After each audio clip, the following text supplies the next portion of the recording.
თავი მესამე.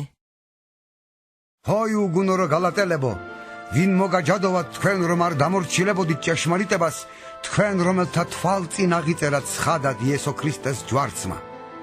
ხოლო ეს მსურს ვიცოდეთ თქვენგან, რჯულის საქმეებით მიიღეთ სული თუ რწმენის შესმენი. ნუ თუ იმდენად უგუნურნი ხართ რომ სულით დაიწყეთ და ახლა ხორცით ამთავრეთ. ამაოდით ანჯეთამდენი, ნეტა მართლაც ამაოდ. ვინც სული მოგცათ თქვენ და თქვენს შორის სასწაულებს ახდენდა, რჯულის საქმეებით აკეთებდა ამას თუ რწმენის შესმენით. როცა ღმერთი ირწმუნა აბრაამმა, ეს სიმართლე ჩაეთვალა მას.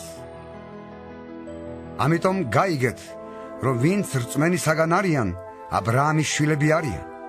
წერილმა, როცა წინასწარ განწვრიტა, რომ ღმერთი რწმენით გაამართლებს წარმართებს, წინასწარ ახარ აბრაამს და იკურთხება შენში ყველა ერი. ამიტომ ისინი, ვინც რწმენისაგან არიან, მორწმუნე აბრაამთან ერთად იკურთხებიან. ვინაიდან ყველანი, ვინც რჯულის საქმეთაგან არიან, წყევლის ქვეშ იმყოფებიან, ვინაიდან დაწერილია, წყეულია ყოველი, ვინც არ შეასრულებს ყოველივეს, რაც რჯულის წიგნშია დაწერილი, რათა ყველაფერი შეასრულოს.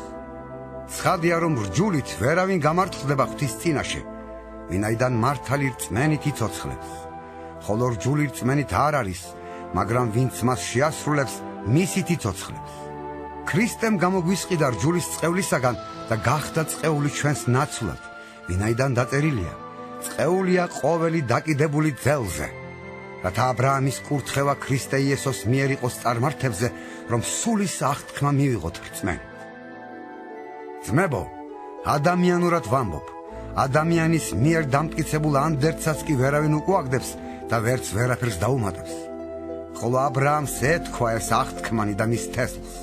არ თქმულა, შენს თესლთ, როგორც მრავალზე, არამედ როგორც ერთზე, შენს თესლს, რომელიც არის ქრისტე. იმას კი ვამბობ, რომ ღვთის მიერ წინათ დამტკიცებულ აღთქმას 430 წლის შემდეგ მოსული რჯული ვერ დაარღვევს ისე, რომ აღთქმული გაუქმდეს. ვინაიდან თუ კი რჯულითაა მემკვიდრეობა, მაშინ აღარა აღთქმით. აბრაამს ღმერთმა აღთქმით მომადლა. აბა რჯული რაღაა? დანაშაულთა გამო მიეცა რჯული, ვიდრე მოვიდოდა თესლი, რომლისადმიცაა აღთქმა და გადაეცა იგი ანგელოსთან ეშვეობით შუამავლის ხელით. ერთის შუამავალი არ არსებობს, ხოლო ღმერთი ერთია. აბა რჯული ეწინააღმდეგება ღვთის აღთქმებს? არას გზით. ვინაიდან თუ მოცემული იყო რჯული, რომელსაც ძალუც ცხოველმყოფელობა, მაშინ ნამდვილად იქნებოდა სიმართლე რჯულის მიერ. მაგრამ წერილმა ყველა მოამწყდია ცოდვის ქვეშ, რათა მორწმუნეებს აღთქმული იესო ქრისტეს რწმენით მისცემოდათ. რწმენის მოსვლამდე კი მომწყდეულები ვიყავით რჯულის მეთვალყურეობის ქვეშ, ვიდრე რწმენა გამოჩნდებოდა. ამრიგად რჯული იყო ჩვენი წარმმართველი ქრისტესაკენ, რათა გავმართლებულიყავით რწმენით. მაგრამ როცა რწმენა უკვე მოვიდა, წარმმართველის ხელქვეით აღარ ვიმყოფებით.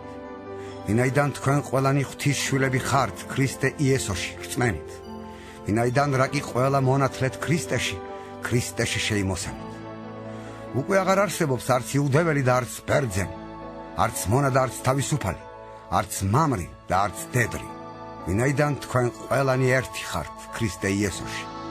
და თუ ქრისტესნი ხართ, მაშ აბრაამის თესლი ხართ და აღთქმით მემკვიდრენი.